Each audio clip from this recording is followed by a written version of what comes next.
सिंह चौटाला जी को पहले अपने पार्टी के हालात के बारे में जानना चाहिए और वो हरियाणा में परिवर्तन से पहले उन्हें अपने स्वभाव में परिवर्तन करना चाहिए, उन्हें अपने गुस्से में परिवर्तन करना चाहिए।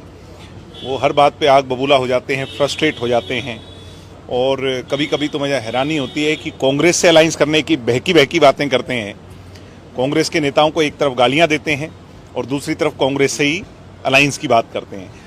तो वो मेरे हिसाब से राजनीतिक फ्रस्ट्रेशन उनकी चरम सीमा पर आ चुकी है और वो बेसुध हो चुके हैं। उनको यही नहीं पता कि वो कहाँ कब क्या बोल जाए। विधायक ये जो जी आरोप लगाया है, कार्यकर्ताओं ने, जिलाध्यक्ष ने और विधायक ने नेताओं के कान भरने का काम किया है। ऐसा है कि मैं यहाँ से 2 चुनाव लड़ा हूँ, एक उपचुनाव लड़ा हूँ, एक लोकसभा का चुनाव लड़ा हूँ और ये सभी लोग हमारे साथ दिन रात लोगों के बीच में जाने वाले संघर्षशील कार्यकर्ता हैं और जितने भी लोग हैं इनसे मेरी 2, 4, 5 को छोड़ के सबसे टेलीफोन पे बात हुई है। सब ठीक हैं, तैयार हैं और सब पार्टी में दोबारा आ जाएंगे। कोई ऐसी बात ही नहीं है। ये रैली के बाद सारे वापस आ जाएंगे। उचाना में चौधरी वीरेंद्र सिंह अजीबोगरीब बयान दे रहे हैं। पिछले दिनों तो उन्होंने ये शब्द कहे कि दुष्यंत चाहे गठबंधन रहे या ना रहे, दुष्यंत चौटाला जी यहाँ चुनाव नहीं लड़ेंगे। वो क्या मैसेज? तो दुष्यंत जी ने उसका जवाब दिया उचाना में आके कि वो कह रहे थे कि मैं लिख के ले लो मेरे से, दुष्यंत चुनाव नहीं लड़ेगा। तो उन्होंने कहा कि इनसे लिखवा जरूर लो, मैं यहीं से चुनाव लड़ूंगा और फिर इनसे चर्चा करेंगे, इस पे बात करेंगे। तो मैं ये मानता हूँ कि सब लोगों ने जितना भी विपक्ष है उसने एक टारगेट बना लिया दुष्यंत को। सब ये मानते हैं कि अभी 35 साल की उम्र में उप मुख्यमंत्री रहते हुए अगर इसको गिरा लिया तो गिरा लिया, आगे बस नहीं चलेगा तुम्हारा। अगर एक मौके मुख्यमंत्री बन गया तो फिर ये वो सारे काम ऐसे काम कर देगा जैसे चौधरी देवीलाल जी ने किए, जो सारी उम्र तक याद रखे। दुष्यंत जी का कोई तोड़ नहीं है, कोई सानी नहीं है।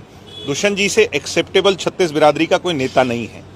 दुष्यंत जी एक जिले के नहीं है, सारे हरियाणा के हैं। ये बाकी धड़े धड़े के जिले, कोई एक जिले का है, कोई 2 जिले का। आपने जींद को राजधानी बनाने की बात कही है, कैसे संभव? जींद को राजधानी 10 सीट से नहीं बनाया जा सकता। हमने ये कहा था कि दुष्यंत जिस दिन उप मुख्यमंत्री होंगे उस दिन हम हरियाणा के बड़े कार्यालय, सचिवालय जींद में लाने का काम करेंगे। हम उस बात के लिए आज भी प्रतिबद्ध हैं।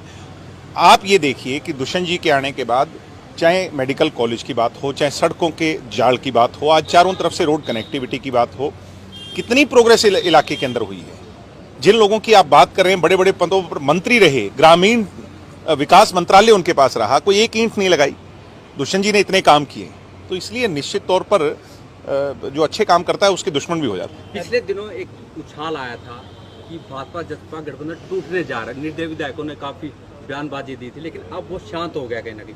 आपको लगता है कुछ विरोधी लोग हैं जो इस तरह प्रचार कर रहे हैं? क्या है? ऐसी कोई बात थी नहीं, ये एक चर्चा चला दी गई और जब भी इस तरह की कोई चर्चा चला दी जाए तो उस पर बवाल तो उठ ही जाता है, तो बवाल उठा होगा।